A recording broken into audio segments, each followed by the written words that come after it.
ഒരു കാലത്ത് നമ്മൾ ആഗ്രഹിച്ചിരുന്ന ഒരു പ്രഖ്യാപനം, നയപ്രഖ്യാപനമാണ് ഇപ്പോൾ UDF സർക്കാർ നൽകിയിരിക്കുന്നത്. 3 ദിവസത്തെ, അതും വിദ്യാർത്ഥിനികൾക്ക്, സ്കൂളിൽ പഠിക്കുന്ന വിദ്യാർത്ഥിനികൾക്ക് 3 ദിവസത്തെ ആർത്തവ അവധി നൽകുമെന്ന് പറഞ്ഞിട്ടുണ്ട്. നമ്മളെല്ലാവരും ആഗ്രഹിച്ചിരുന്ന കാര്യമല്ലേ അത്?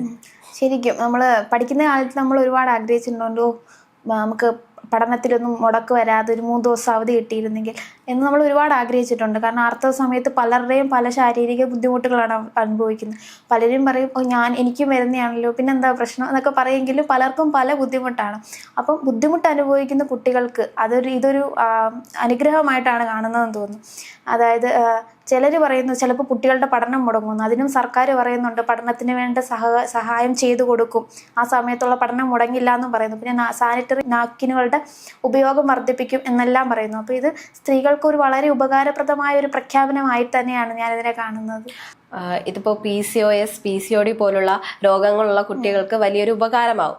അതിൽ അതൊക്കെ കണക്കാക്കിക്കൊണ്ടായിരിക്കും ഇങ്ങനെ ഒരു പദ്ധതി ഇവർ കൊണ്ടുവന്നത്. പക്ഷേ സ്കൂൾ കുട്ടികൾക്ക് മാത്രമല്ല, കോളേജ് വിദ്യാർത്ഥിനികൾക്കും കൂടി ഇത് കൊണ്ടുവരണം എന്നുള്ള ഒരു കാര്യം ഉണ്ടായിരുന്നു. അതെന്തുകൊണ്ട് അവർ പരിഗണിച്ച് കാണില്ല? എനിക്കത് സ്കൂൾ കുട്ടികളാകുമ്പം ഇത് അനുഭവിക്കാൻ, ഇപ്പം 6ാം ക്ലാസ് 7ാം ക്ലാസ് ഒക്കെ ആകുമ്പോഴേ നമുക്ക് ആർത്തവം വരാൻ തുടങ്ങും. അപ്പോൾ ഇത് കൊച്ചു കുട്ടികളാണ് ഇപ്പോൾ ആ സമയത്തൊക്കെ. അപ്പോൾ അത് അനുഭവിക്കുന്ന അവർക്ക് നമ്മൾക്ക് കുറച്ചെങ്കിലും വിൽ പവർ ഉണ്ടാകും. കുട്ടികൾക്ക് അത് പാടല്ലേ, അതൊക്കെ കൊണ്ടായിരിക്കും സ്കൂൾ വിദ്യാർത്ഥികൾക്ക് പ്രത്യേകം കൊടുത്തിരിക്കുന്നത്. എന്തായാലും കോളേജ് വിദ്യാർത്ഥികൾ ചിലപ്പോൾ ഇത് മിസ്യൂസ് ചെയ്യുമോ എന്നുള്ള ചിലപ്പോൾ അങ്ങനെ ചിന്തകളും ആവാം. എന്തായാലും കോളേജ് വിദ്യാർത്ഥികൾക്ക് കിട്ടിയാലും ഗുണമാകും. സ്കൂൾ വിദ്യാർത്ഥികൾക്ക് മിസ്യൂസ് ചെയ്യാൻ കഴിയൂലേ?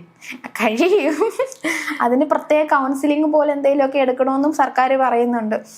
ഇതിന് ഇപ്പം ചിലർ ഇത് വേണമെങ്കിൽ ഇത് യൂസ് ചെയ്ത് വീട്ടിൽ ഇരിക്കാൻ, പഠിക്കാൻ പോകാൻ താല്പര്യമില്ലാത്തവർ വേണമെങ്കിൽ ഇതൊക്കെ ഉപയോഗിക്കാം. പക്ഷെ ഇത് നല്ലതിന് വേണ്ടി ഉപയോഗിക്കുക. അതിനു വേണ്ടിയല്ല സർക്കാർ ഓരോന്നൊക്കെ നമുക്ക് വേണ്ടി കൊണ്ടുവരുന്നത്. അപ്പം അത് നല്ലതിന് വേണ്ടി തന്നെ ഉപയോഗിക്കാൻ ശ്രമിക്കുക, അതാണ് വേണ്ടത് നമ്മൾ. അപ്പോൾ ഈ പരീക്ഷാ സമയങ്ങളിലൊക്കെ ആവുമ്പോൾ എങ്ങനെയായിരിക്കും അവർ ഇതിനെ കൈകാര്യം ചെയ്യാൻ പോകുന്നത്? എന്തായാലും പരീക്ഷാ സമയത്ത് അവധി എടുക്കാൻ എന്തായാലും സാധിക്കില്ല എന്ന് തന്നെ ആയിരിക്കും. എന്തായാലും പരീക്ഷ സമയത്ത് ഇതാവണേ നമ്മൾ അനുഭവിച്ചേ പറ്റൂ. അതെന്തായാലും അവധി തരാൻ പറ്റത്തില്ല.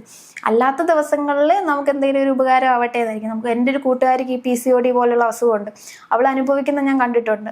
അപ്പം അങ്ങനെയുള്ളവർക്കൊക്കെ ഒരു ചെറിയൊരു ഉപകാരമാവും ഇങ്ങനത്തെ കാര്യങ്ങൾ.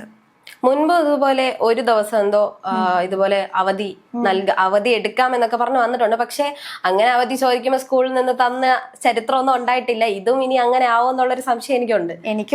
എന്തായാലും അതിനുവേണ്ടി സർക്കാർ എന്തെങ്കിലും വേണ്ടി ചെയ്യാന്ന് തന്നെ എനിക്ക് പറയാൻ പറ്റും. അല്ലാതെ ഇപ്പൊ നമ്മൾക്ക് ഞാൻ മുമ്പ് പറഞ്ഞ പോലെ നമ്മുടെ അടുത്ത് ചോദിക്കുന്ന ഒരു മെയിൻ ചോദ്യമാണ് ടീച്ചേഴ്സൊക്കെ, ഞങ്ങൾക്കും ഇതൊക്കെ ആവുന്നതാ, ഞങ്ങൾക്ക് അനുഭവിക്കുമെങ്കിൽ നിങ്ങൾക്ക് എന്താ എന്നുള്ളൊരു ചോദ്യം വരും. അപ്പം അത് വെച്ചാണ് നമുക്ക് അവധി തരാനും താല്പര്യമില്ലാത്തത്. അപ്പം സർക്കാരിന് അതിനു വേണ്ടി എന്തെങ്കിലും ചെയ്യട്ടെ എന്ന് തീരുമാനിക്കാം. കൂടാതെ പ്രൈവറ്റ് കമ്പനികളിൽ ജോലി ചെയ്യുന്നവർക്കും 6 മാസത്തെ പ്രസവ അവധി നൽകിയിട്ടുണ്ട്. അത് വലിയൊരു കാര്യമല്ലേ? ആണ്. പക്ഷേ അവിടെ ഒരു നെഗറ്റീവ് വരുന്നുണ്ട്. കാരണം സ്ത്രീകളെ ജോലിക്കെടുക്കാനുള്ള ഒരു ബുദ്ധിമുട്ട് വരും പ്രൈവറ്റ് സ്ഥാപനങ്ങളിലൊക്കെ. 6 മാസത്തെ അവധി ശമ്പളത്തോടെ നൽകാനൊക്കെ പറഞ്ഞാൽ മിക്കവർക്കും അതിനോട് താല്പര്യം കാണത്തില്ല.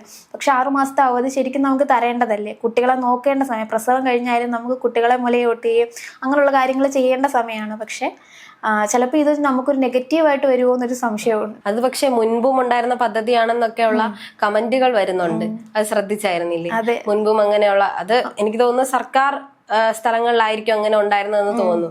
ഇപ്പൊ പ്രൈവറ്റിലും കൂടി അങ്ങനെ കൊണ്ടുവരണമെന്ന് നമ്മുടെ സർക്കാർ തീരുമാനം എടുത്തിട്ടുണ്ട്. അതാണ്, സർക്കാർ ജോലിക്കാണെങ്കിൽ എന്തായാലും സ്ത്രീകളെയായാലും പുരുഷന്മാരെയായാലും പെട്ടെന്ന് കളയാനൊക്കത്തില്ല. പക്ഷെ പ്രൈവറ്റ് സ്ഥാപനങ്ങൾ അങ്ങനല്ല, വേണ്ടാന്ന് തോന്നിയാൽ വേണ്ട. അപ്പം സ്ത്രീകൾക്ക് കൂടുതലും പ്രൈവറ്റ് സ്ഥാപനങ്ങളിലാണ് വർക്ക് ചെയ്യുന്നത്.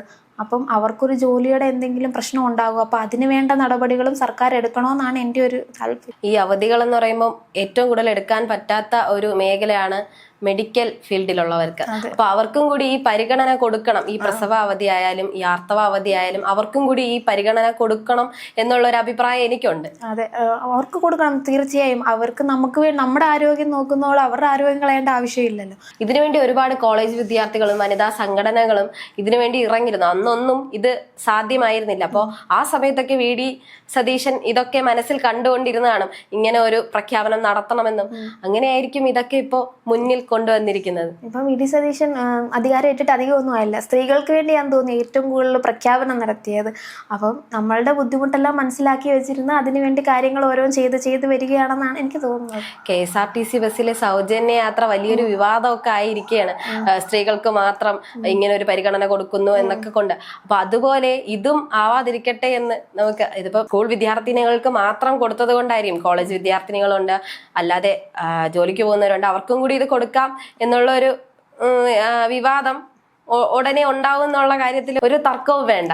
അതെ, തീർച്ചയായും ഇതിനെതിരെ നല്ല പ്രതിഷേധം ഉണ്ടാവും. കാരണം പ്രസവാവധിയിൽ ഞാൻ അയാളുടെ പേര് പറയുന്നില്ല, ഒരു വ്യക്തി പറഞ്ഞിരുന്നു എന്തിന് സ്ത്രീകൾക്ക് പ്രസവാവധിക്ക് കൊടുക്കുന്നു, ജോലികളിൽ കൊടുക്കുന്നു എന്നൊരാൾ പ്രസ്താവിച്ചിരുന്നു. അതുപോലെ ഇനി ഇത് വരും, എന്തിന് സ്കൂൾ, ഞങ്ങൾക്കും പ്രശ്നമുണ്ട്, ഞങ്ങൾക്കും വേദനകളുണ്ടെന്നൊക്കെ പറഞ്ഞ് പലരും വരും. അപ്പം അവർക്ക് ഇതിന് പ്രതിഷേധിക്കും, എന്തായാലും ഉറപ്പായിട്ട് ഇതിനെതിരെ പ്രതിഷേധം ഉണ്ടാവും. ആ പ്രതിഷേധം ഇതെല്ലാം കടന്ന് സർക്കാർ തീരുമാനിക്കട്ടെ. ഈ ദേശീയ തലത്തിൽ നോക്കുകയാണെങ്കിൽ ഈ ബീഹാറിലൊക്കെ ഈ കോടതിയിൽ കയറി ഇറങ്ങിയൊക്കെ ഇങ്ങനെ ഈ ആർത്തവ ലീവ് വാങ്ങിയ അവസ്ഥകളൊക്കെ ഉണ്ടായിരുന്നു. അതുപോലെ തന്നെ ചില സ്വകാര്യ കമ്പനികളിൽ പെയ്ഡ് പൈസ കൊടുത്തിട്ട് ഇതുപോലെ പീരീഡ്സ് അവധി എടുത്ത സാഹചര്യമൊക്കെ ഉണ്ടായിട്ടുണ്ട്. അപ്പോൾ നമ്മുടെ കേരളത്തിൽ നോക്കുമ്പോൾ ഈ ജോലിക്ക് പോകുന്നവർക്കും കൂടി ഈ ഒരു സൗകര്യം ഒരുക്കി കൊടുക്കുക എന്നതാണ് നമ്മുടെ ഒരു ലക്ഷ്യം. ഞാൻ മുമ്പേ പറഞ്ഞല്ലോ നമ്മള് പ്രസവാവധി തരണമെന്ന്. ആ 6 മാസത്തെ അവധി തരുമ്പോൾ തന്നെ ഒരുപാട് പ്രതിഷേധങ്ങളും ഉണ്ടാവും. അപ്പൊ ഈ ആർത്തവധിയും കൂടെ നൽകിയാലോ, സ്ത്രീകൾക്ക് ആർത്തവം ജോലി ശമ്പളത്തോടെ നൽകി കഴിഞ്ഞാൽ പിന്നെയും സ്ത്രീകളുടെ ജോലി കിട്ടാനുള്ള അവസരം എല്ലാം നഷ്ടപ്പെടും. പ്രശ്നം ഉറപ്പായിട്ടും നഷ്ടപ്പെടും. കാരണം ആർക്കും താല്പര്യം ഉണ്ടായിരിക്കത്തില്ല, ജോലി ചെയ്യാതെ ശമ്പളം നൽകാൻ ആർക്കും താല്പര്യം കാണത്തില്ല. അപ്പം ആർത്തവധിയും കൂടെ നമുക്ക് കിട്ടിക്കഴിഞ്ഞാൽ പിന്നെ നോക്കുക വേണ്ട ജോലിയുടെ കാര്യത്തിൽ. യൂണിവേഴ്സിറ്റികളിലും നമുക്ക് ഈ ആർത്തവധി ഉണ്ടായിരുന്നു. ഞാനിരുന്ന് പഠിച്ചിരുന്ന സമയത്ത്, ഞാൻ ഡിഗ്രിക്ക് പഠിച്ചിരുന്ന സമയത്ത് ആർത്തവധി എന്നുള്ളൊരു പ്രഖ്യാപനം ഉണ്ടായിരുന്നു. പക്ഷെ നമുക്കാർക്കും അത് കിട്ടിയിട്ടുമില്ല, അനുഭവിക്കേണ്ടി വന്നിട്ടുമില്ല. കാരണം നമുക്ക് വയ്യെങ്കിലും വന്നേ പറ്റൂ. നമുക്ക് അറിയാലോ യൂണിവേഴ്സിറ്റിയുടെ കാര്യം, കറക്റ്റ് അറ്റൻഡൻസ് വേണം. അപ്പോൾ അറ്റൻഡൻസിൽ ഒന്നിലും ഇതിലൊരു കുറവായിട്ട് നൽകുക. അപ്പം ഈ പ്രഖ്യാപിച്ചാൽ മാത്രം പോരാ, അത് നടപ്പിലാക്കുക ചെയ്യണം കൃത്യമായിട്ടെന്നേ പറയാനുള്ളൂ എനിക്ക്.